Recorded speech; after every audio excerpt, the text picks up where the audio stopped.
तैले तैले घुम्छौ खेतबारी मेरो मेरो भन्दा भन्दै फुल्यो केसबारी मेरो मेरो भन्दा भन्दै फुल्यो केसबारी आज बिहान तैले तैले घुम्छौ खेतबारी आज बिहान तैले तैले घुम्छौ खेतबारी मेरो मेरो भन्दा भन्दै फुल्यो केसबारी मेरो मेरो भन्दा भन्दै फुल्यो केसबारी लाग्यो भव सागरा लाग्यो भव सागरा आउन प्रभु दया गरी लगाऊ किनारा आउन प्रभु दया गरी लगाऊ किनारा श्री राधे जय हो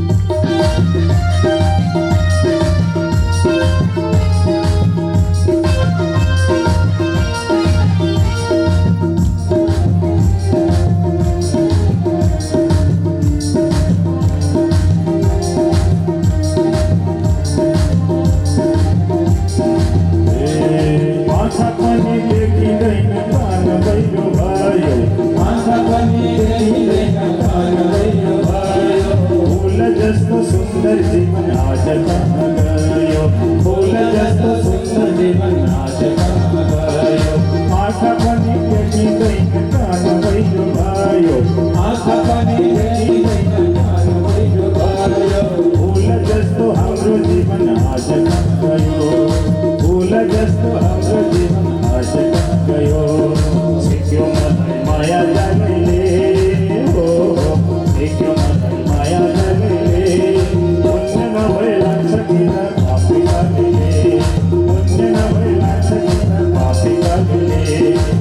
लाग्यो भव सागरा हो डुब्न लाग्यो भव सागरा आउन प्रभु दया गरी लगाऊ किनारा आउन प्रभु दया गरी लगाऊ किनारा पुण्य नभएला सकिन पापी कहिले पुण्य नभएला सकिन पापी कहिले आउन प्रभु दया गरी लगाऊ किनारा आउन प्रभु दया गरी लगाऊ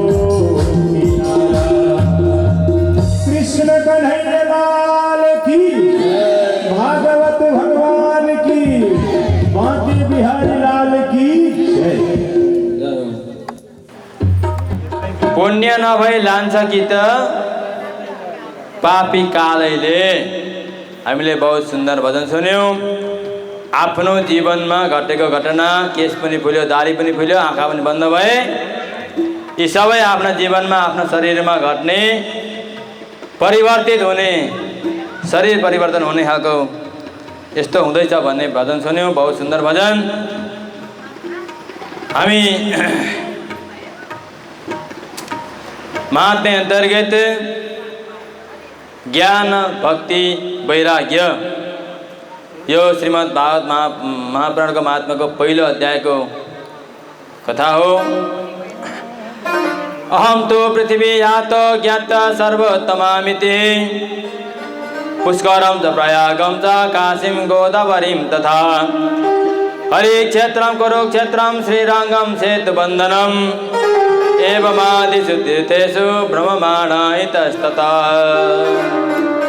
कृष्ण कन्हैया लाल की जय।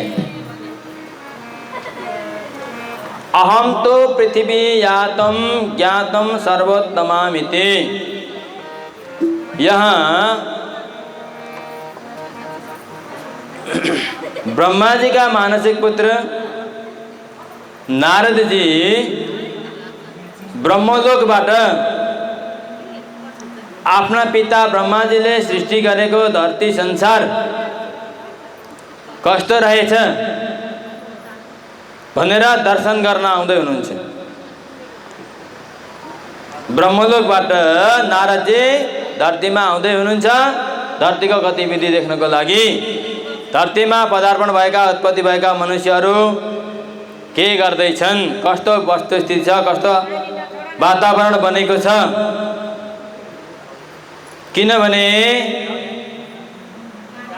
जब धरतीमा मनुष्यको शासन सत्व सुरु भएको थिएन, जब देवताहरूको शासन सत्व त थियो, त्यति बेला पृथ्वीलाई धरतीलाई पनि देवलोक भनिन्थ्यो।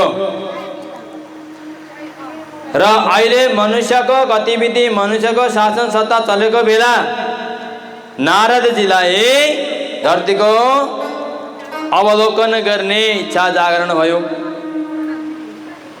र नारदजी आउँदै हुनुहुन्छ धरतीमा।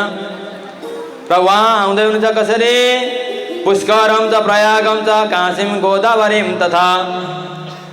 पुष्करमा आउनुभयो, प्रयागमा आउनुभयो, काशीमा आउनुभयो, जो धरतीका पुण्य तीर्थहरू हुन्। संसारका पुण्य तीर्थहरू काशी, गोदावरी, पुष्कर आदि, हरिक्षेत्र, कुरुक्षेत्र, श्रीरङ्ग, सेतुबन्धनम, यी एरियाहरू घुम्दै घुम्दै घुम्दै नारदजी आउनुभयो। अब यस्तो ठाउँमा पुग्नुभयो जो कर्नाटक भन्ने एउटा जग्गा छ। यो हिन्दुस्तान भनेर हामीले केवल एउटा राष्ट्र मात्रै नसम्झौँ, 3टा राष्ट्रको मुटु, जहाँ असङ्ख्य तीर्थहरूले भरिपूर्ण भएको, बनावटी तीर्थ पनि स्वयं सिद्ध तीर्थ पनि। कसरी स्वयं सिद्ध तीर्थ? गङ्गा, जमुना, सरस्वती यो धरतीमा बनावटी तीर्थ होइनन्, स्वर्गबाट स्वयं आएका हुन्। त्यसकारणले यी स्वयं सिद्ध तीर्थहरू र भगवानहरूले धरतीमा आएर जहाँ जहाँ पाइला राख्नुभयो, जहाँ जहाँ आफ्नो लीला वितरण गर्नुभयो, तिनीहरू पनि तीर्थ भने तिनै नदीको किनार किनारमा तीर्थ बनाइदिएर जानुभयो। यिनै तीर्थहरूको भ्रमण गर्दै गर्दै नारदजी आउने क्रममा कर्नाटक भन्ने एरियामा आउँदाखेरि एउटा अचम्मको कुरा देख्नुभयो, जो आज तपाईँ हामीमा पनि कतै छ कि सम्झौँ।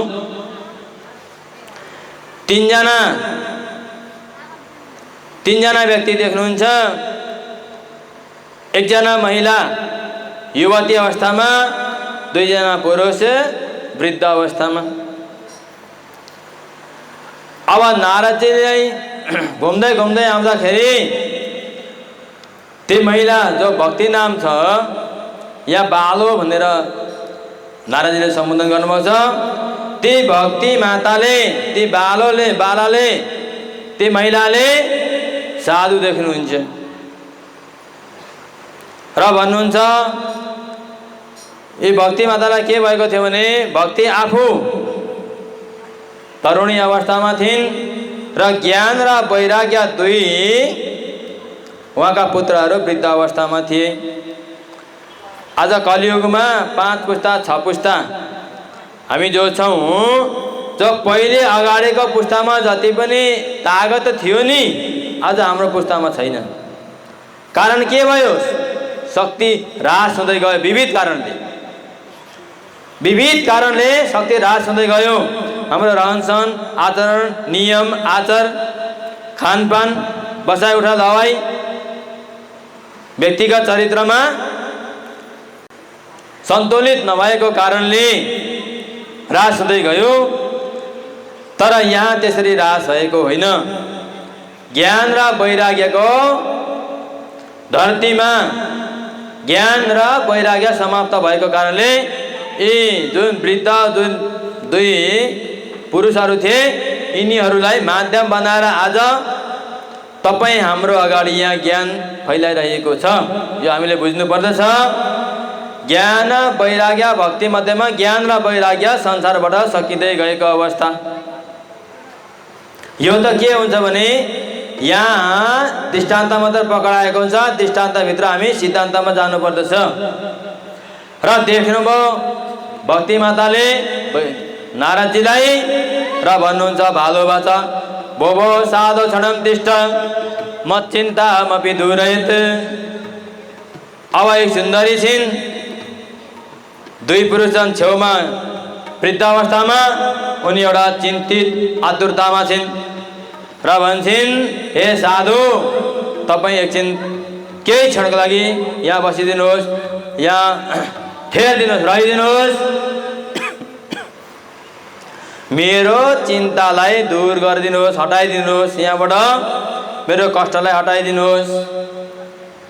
अभिन्ती गर्दछन्, जब हाम्रो घरमा हाम्रो एरियामा, हाम्रो टोल गाउँमा कोही पनि दिव्य पुरुषहरू, महापुरुषहरूको आगमन भएको छ भने केही क्षणको लागि भए तापनि हाम्रो मन शान्त भएर जाँदछ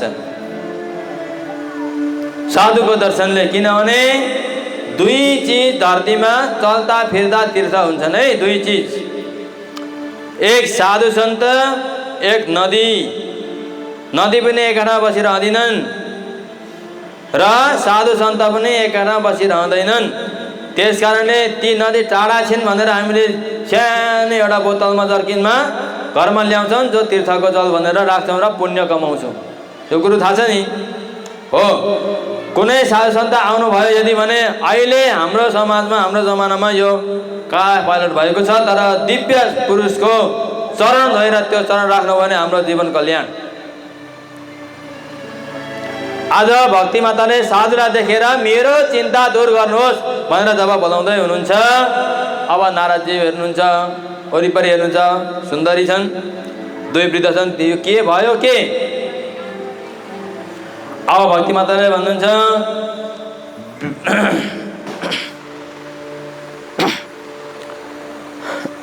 कस्तो हाल गया तानले बहुधा तस्य वाक्येन दुःख शान्ति भविष्यति यदाम भाग्यम भवेद भूरि भवतो दर्शनम तदा। मैले बहुत दुःख पाएँ, म युवती अवस्थामा भएँ, तर मेरा पुत्रहरू वृद्ध भए। अब म धेरैतिर यात्रा गर्दै गएँ, तर वृन्दावन समागम्य भक्ति नृत्यति यत्र च एउटा शब्द आउँदछ। अब नारदजीले सोध्नुहुन्छ, काशितम काव्यमा विमौ क्षेमा नार्यका पद्मलोचना वद देवी सबस्तारम स्वस्य दुःखस्य कारणम। तिमी को हौ हे देवी? तिम्रो आफ्नो दुःखको कारण के हो? तिमी पद्मलोचनी छौ। पद्मलोचनी भनेको के हो भने देवीको स्वरूप हो। हामीले बहुत ठुल्ठुला ग्रन्थहरू अध्ययन गर्दछौँ। आफूले आफ्नो शरीरलाई परिचय गराउने, चिनाउने ग्रन्थ चाहिँ अध्ययन गरेका छौँ कि छैनौँ, हामीले आफूले विचार गर्ने कुरा हुन्। उसको फिलोसफी पढ्यो, उसको जीवनी चर्यो, उसको के चर्यो, भौतिक संसारको प्रत्येक पाठको पढ्यो, घर बनाउन पढ्यो, जमिन पढ्यो, सबै थोक पढ्यो, नदी नाला पढ्यो। आफ्नो शरीर, मेरो शरीरको बनावट कस्तो छ, मेरो शरीर कस्तो हो भन्ने कुरो चाहिँ जीवनयापनको चरित्रको ग्रन्थ हामीले अध्ययन गरेका छौँ कि छैनौँ, यो कुरा हामीले विचार गर्ने कुरा हुन्। यस्ता ग्रन्थ पनि संसारमा पहिल्यै आएका छन्। र यहाँनिर भन्दै हुनुहुन्छ, नार्यका पद्मलोचना, तिमी पद्मलोचन वाली छौ। पद्मलोचन भनेको कमलको फुल जस्तो लोचन भयो कि आँखा भयो कि, यो कुनै देवीको स्वरूप हो। र अब भक्तिले भन्दछन्, अहम भक्ति रीति ख्याता हेमौ मे तनयौ मतौ ज्ञान वैराग्य नामानौ काल योगेन जर जरौ। म भक्ति हुँ, यी दुईटा मेरा ज्ञान वैराग्य पुत्र हुन्, तर कालको गतिले गर्दा यिनीहरू वृद्ध भए। अब यहाँ बुझ्नुपर्ने कुरा के हो भने भक्ति चाहिँ सत्यमा पनि थियो, त्रेतामा पनि थियो, द्वापरमा पनि थियो, कलिमा पनि छ।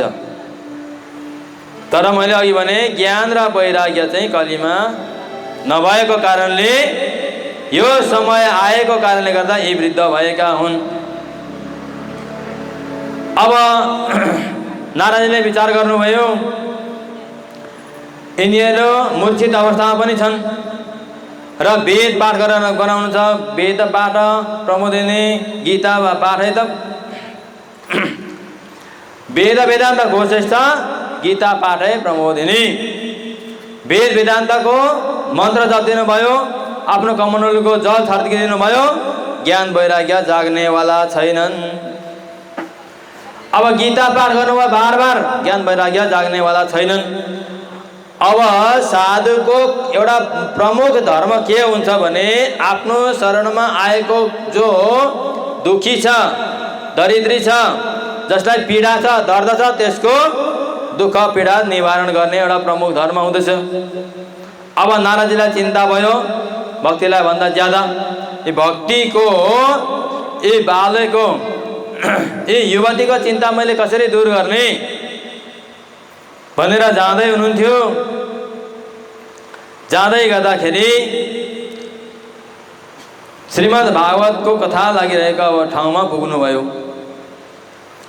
अब नारदजीले त्यहाँनिर श्रीमद् भागवतको कथा लागिरहेको ठाउँमा पुग्दाखेरि के सुन्नुभयो भने अघि मैले भने नि पितृ त छन् तर कहाँ गएका छन् हामीलाई थाहा छैन नि। त्यही भएर हाम्रै शरीरमा दुःख दिन आएका छन् र श्रीमद् भागवतको कथा जहाँ लाग्दछ त्यो महत्त्वपूर्ण कार्य के हो, पितृ उद्धारको लागि लगाइन्छ। यो कुरो हामीले बिर्सनु हुँदैन। र नारदजी जानुभयो, श्रीमद् भागवत कथा श्रवण गराइरहेको स्थानमा पुग्नुभयो, श्रवण गर्नुहुन्छ, त्यहाँ सुन्नुहुन्छ कुनै पनि ताप, कुनै पनि दुःख, दर्द, कष्ट, व्याधि, जरा यदि सबै आएको छ भने श्रीमद् भागवतको कथा श्रवण गर्नाले मात्र त्यो सबै पूर्ण भएर जाँदछ, दुःख व्याधि हट्दछ। भागवतको मुख्य सार यही नै हो, पितृ उद्धार, आफ्नो दुःखलाई दूर। मुख्य दुईटा पोइन्ट र यो मुख्य पोइन्ट जब अब नारदजीले सुन्नुभयो, अब नारदजी आउनुहुन्छ कहाँ, जहाँनिर ज्ञान वैराग्य मूर्छा सुतेका थिए। भक्ति माता पंखा डोलाएर बसिरहेकी थिइन्, पंखा अम्काएर बसिरहेकी थिइन्। अब यहाँ आएर कर्नाटकमा आएर नारदजीले भक्तिलाई श्रीमद् भागवतको चर्चा सुनाउने माध्यम बनाउनुहुन्छ। र एक दिन, दुई दिन, 4 दिन हामी भन्छौँ नि, पर्सि सुन्दैछौँ हामी धुन्धुकारीको कथा है। श्रीमद् भागवत कथा सुन्दा के हुन्छ भने अझै गहिरो प्रसङ्ग धुन्धुकारीको प्रसङ्गमा आउँदछ। र यहाँ पनि जब श्रीमद् भागवतको कथा भक्ति मातालाई माध्यम बनाएर नारदजीले त्यहाँ श्रवण गराउन खोज्नुहुन्छ, तर हामीले सम्झौँ हामी चाहिँ कस्तो छौँ भने संसारको तुच्छ दिमाग हाम्रो, हामीले आफूले बनाएको पनि होइन, हामीले जसले बनायो उसले बनायो दिमाग। म एउटा कुरो भन्न चाहेँ, यो प्रसङ्ग ल्याउँदै म यसलाई अन्त्य गर्छु। यो एउटा सानो म प्रसङ्गलाई जोडेर कि कहीँ पनि सत्सङ्ग हुँदैछ, सङ्गत हुँदैछ, कथा पण्डाल हुँदैछ, कथा मण्डन हुँदैछ, महायज्ञ हुँदैछ, शुभ कार्य हुँदैछ भने कसैले बोलाइरहनु जरुरत छैन। श्रवण गर्नाले मात्र, सुन्नाले मात्र, देख्नु त परे जाओस्, त्यहाँ पुग्दा मात्रै देखिन्छ, तर कहीँबाट हामीले सुने मात्र भने पनि सारा काम छोडेर हामी त्यहाँ उपस्थित हुन जरुरत हुन्छ। किनभने नारदजी जानुभयो नि, कथा श्रवण गरेको ठाउँ पुग्नुभयो, नारदजीलाई कसैले बोलाएको थिएन त्यहाँ। र अगाडिको प्रसङ्गमा एउटा आउँछ, जब सुतजी र सौनकादिक 88,000 ऋषिहरूले कथा श्रवण गर्ने सुतजी सुनाउनुहुन्थ्यो, सौनक ऋषिहरूलाई सुनाउनुहुन्थ्यो। त्यो 88,000 ऋषिहरूलाई सुतजीले घर घर गएर निम्तो बाँड्नु भएको होइन कि म कथा सुनाउँदैछु आऊ भनेर, ऋषिहरू आफै जानुभएको, बुझ्नुभयो। र अर्को पनि प्रसङ्ग के आउँछ, सुखदेव महाराजले राजा परीक्षितलाई कथा श्रवण गराउँदाखेरि राजा परीक्षित जिज्ञासु भएर सुन्नु बस्नु भएको थियो मुख्य श्रोताको गणमा। भने अरू जति पनि श्रोतागण हुनुहुन्थ्यो, सुखदेव महाराज बोलाउँदै जानु भएन कि म एउटा रुखको फेदमा कथा गर्दैछु, मेरो कथा सुन्न आउनुहोस् भनेर। यो भागवतको अति ठुलो महत्त्व महिमा के हो, कथा चर्चाको महत्त्व महिमा के हो भने कहीँ पनि ज्ञान महायज्ञ हुँदैछ भने हामीले सुन्दा मात्रमै ज्यादा पुण्य पाइन्छ। अब जब भागवतको कथा श्रवण गराउनुहुन्छ, भागवतको कथाको गहिरो ज्ञानहरूलाई लिएर यसमा के छ, शास्त्र श्रवण श्री भागवत बुद्धि जागृतको ज्ञान। हाम्रो पद्धतिमा हुँदछ, शास्त्र श्रवणले के गर्छ भने बुद्धिलाई जगाउँदछ र बुद्धि जगाएपछि ज्ञान आयो, बुद्धि जागिसकेपछि के आयो, ज्ञान आयो। अब ज्ञान आएपछि के हुन्छ, त्यसै पनि वैराग्यता आउँदछ। यो संसार केही रहेनछ, तुच्छ रहेछ, म पनि जन्मेको यति ठुलो भएँ, हुर्के बढेँ, मेरो पनि भोलि जानु छ, मेरा पिता पुर्खा यही संसारमा हुर्के बढे गए, मेरा बालबच्चा पनि यही सृष्टि चलिरहेको रहेछ, यो संसार त केही रहन्छ, जाँदाखेरि जतिसुकै अरबौँ सम्पत्ति भए पनि यहीँ छोडेर जानुपर्ने रहेछ। एउटा वैराग्यता प्राप्त हुन्छ जब ज्ञानले परिपूर्ण भइसकेपछि। र ज्ञान र वैराग्यलाई जगाएर भक्ति ज्ञान विरागाप्तो विवेको वर्धते हरे। एउटा शब्द आउँदछ भक्ति ज्ञान र वैराग्यको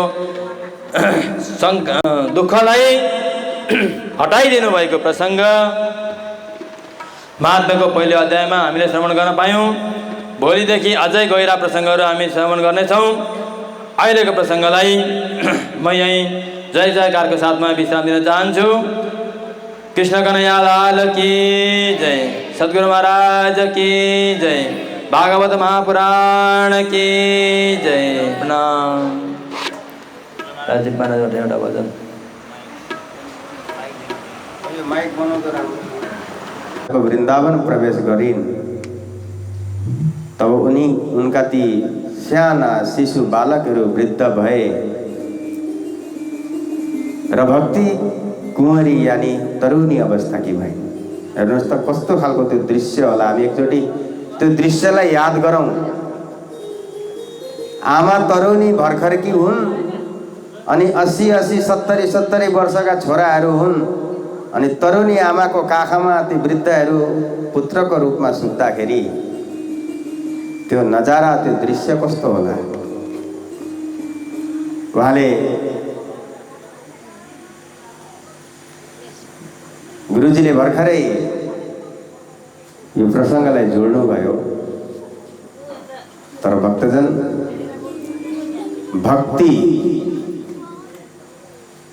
भक्ति त स्वयं हरिप्रिया हुन्। परमात्मालाई अति प्रिय यदि केही छ त भक्ति छ। हेर्नुहोस् परमात्मालाई अरू केही मन पर्दैन। परमात्मालाई केवल भक्ति मन पर्दछ। जो आफ्ना भक्तहरूले अहेतुको भक्ति गरेको हुनुपर्दछ। हेर्नुहोस् भक्तिको पनि धेरै अर्थहरू लाग्दछन्। कसैले फुलपाती चढाएर भक्ति गरेको हुन्छ, कसैले भोकोलाई भोजन दिएर भक्ति गरेको हुन्छ, धर्म गरेको हुन्छ। धर्म गर्नु अनि भक्ति गर्नुमा बहुत फरक छ। हेर्नुहोस्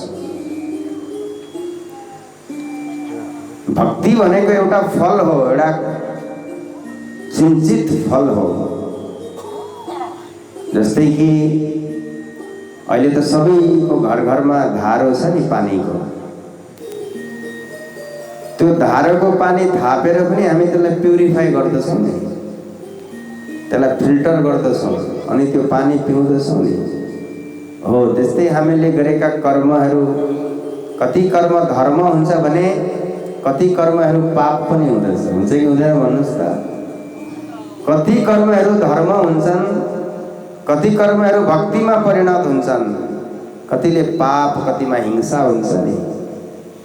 हो त्यस्तै भक्ति हामीहरूको जीवनमा यदि हाम्रो मनमा उत्साह छ, हाम्रो मनमा प्रेम छ, हाम्रो मनमा कसैप्रति दया छ, कसैप्रति सद्भाव छ भने अब हामीले सोच्नु पर्दछ कि अब हामीलाई कता कता भक्तिको खुशबू यानी भक्तिको हावा हामीलाई लाग्दैछ है।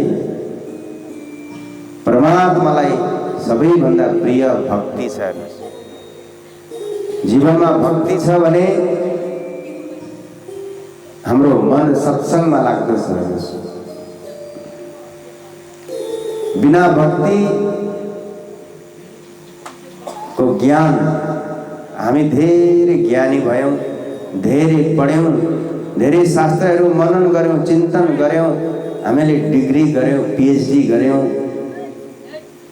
हैन। देश विदेशमा गएर हामीले युनिभर्सिटीहरूमा पढ्यौँ, धेरै ज्ञानी त बन्यौँ। तर अलिकति थोरै यदि हाम्रो जीवनमा भक्ति छैन भने त्यो ज्ञानको केही महत्त्व हुँदैन। बोले बाँकी बिहारी लाल की। ज्ञानको साथ साथमा भक्तिको हुन अति आवश्यक छ। जुन तारतम वाणीको यहाँ गुरुजीले बीच बीचमा हजुरहरूलाई सम्झाउनु हुँदै थियो, भन्नु हुँदै थियो। रामायणले, महाभारतले के हुन्छ हो बीच बीचमा? Hello hello hello. महाभारतले नगर्ने कुराहरू हामीलाई सिकाउँछ। महाभारत के गर्नु हुँदैन यो ज्ञान सिकाउँछ। त्यसैगरी रामायणले हामीलाई के गर्ने, मानव मात्रको परम कर्तव्य के हो, किम कर्तव्यम, के गर्नु पर्दछ मानव भएपछि, गर्ने के गर्ने, यो बोध गराउँदछ रामायणले। हेर्नुहोस्, रामायण भनेको एउटा दर्दभरि एउटा उपाख्यान हो। हामी भागवतमा थोरै मनोरञ्जन गर्न सक्छौँ, तर रामायणमा अलिकति मनोरञ्जन गरौँ भन्दा पनि 2 थोपा आँसु आइहाल्दछ। हेर्नुहोस्, रामायणलाई मनोरञ्जनको रूपमा म रामायणको पनि कथा गर्दछु। रामायणलाई कोही कोही बेला अलिक मनोरञ्जन तरिकाले यसलाई प्रस्तुत गरौँ भन्दा खोज्दाखेरि पनि त्यसमा विरह आइहाल्दछ। हेर्नुहोस्, विरह गत रे जाने सोए, जो मिल के बिछुरी होए मेरे दुल्हा। तारतम्यवाणीमा प्राणनाथजी महाराज भन्नुहुन्छ, त्यसमा विरह आउँदछ, दुःख आउँदछ, दर्द आउँदछ।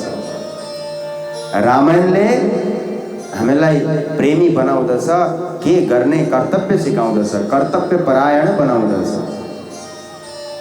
गीताले हामीलाई ज्ञानी बनाउँदछ। गीताले हामीलाई ज्ञानी बन। गीता एउटा यस्तो शास्त्र हो कि पंगुम लङ्घयते गिरिम यत्कृपा तमहम वन्दे परमानन्द माधवम। गीताले लाटो मान्छेलाई पनि बोल्ने शक्ति प्रदान गर्दछ। अन्धो व्यक्तिलाई प्रकाश रोशनी प्रदान गर्दछ। गाउँमा